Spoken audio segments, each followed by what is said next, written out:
Diba?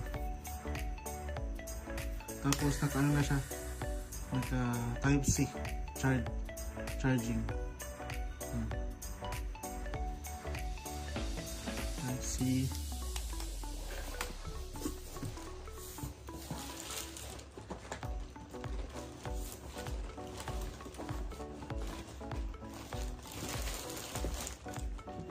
Dito pala sa loob yung sumbok, guys.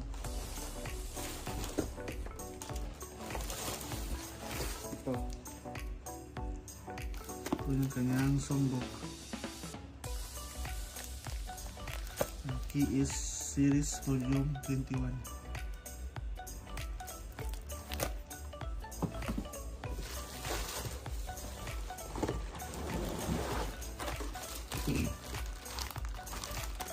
So ito yung kanyang battery ng wireless mic. So meron siyang kasamang rechargeable battery sa wireless mic.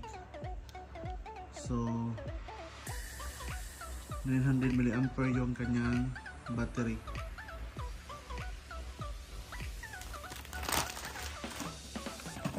So pagkabit ng mic, guys, mic ng battery, tanggalin